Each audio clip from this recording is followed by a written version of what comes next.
বাবা বাবা আমার না খুব খিদে পেয়েছে। তুই কোনো চিন্তা করিস না, আমি ঠিক তোর জন্য খাবার নিয়ে আনবো। ঠিক আছে বাবা। সাবধানে থাকিস, আমি এখন মাঠে গেলাম।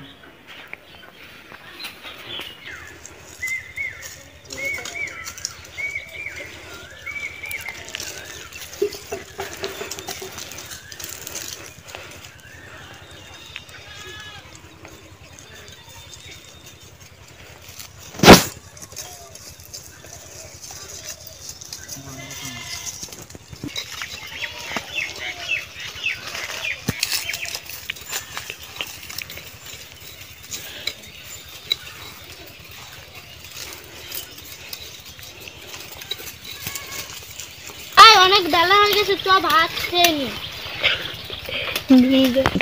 হ্যাঁ চ ভাই। তুই খেয়ে নে ভাই, আমি এখন খাবো না। আমি বুঝতে পারছি তুই মনে হয় ভাত নিয়ে আসিস নি।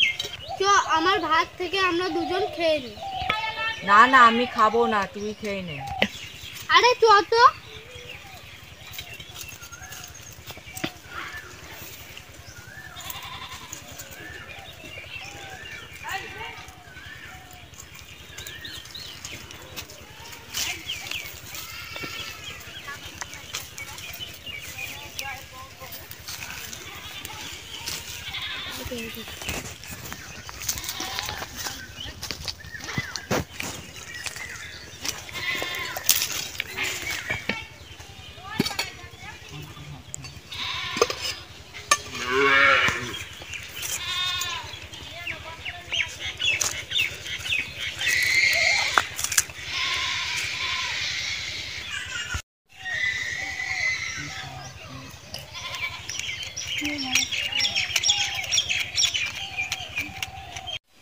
আমার মেয়েকে থুয়ে আমি খাই কি করে?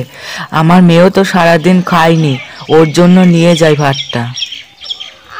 এই নে, আমি তোর জন্য ভাত নিয়ে এনেছি।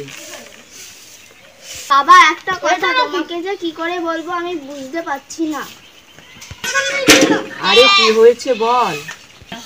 বাবা আমি যে চাকরির জন্য পরীক্ষা দিয়েছিলাম তার জন্য 10 লাখ টাকা লাগবে। থাক বাবা, আমি আর ওই চাকরিটা করব না। একদম ওই কথা বলবি না, তোকে যে চাকরি করতে হবে, তোকে যে মানুষের মতো মানুষ হতেই হবে। কিন্তু বাবা এতগুলো টাকা। তুই কোনো চিন্তা করিস না, আমি ঠিক তোর জন্য টাকা জোগাড় করব। বাবু, আমি আমার কিডনি বিক্রি করতে চাই। ঠিক আছে, আমার কোনো অসুবিধা নেই। তুমি যদি নিজের ইচ্ছা থেকে কিডনি দিতে চাও তাহলে কালকে অপারেশন হবে। এই নাও তোমার টাকা। ধন্যবাদ ডাক্তার বাবু।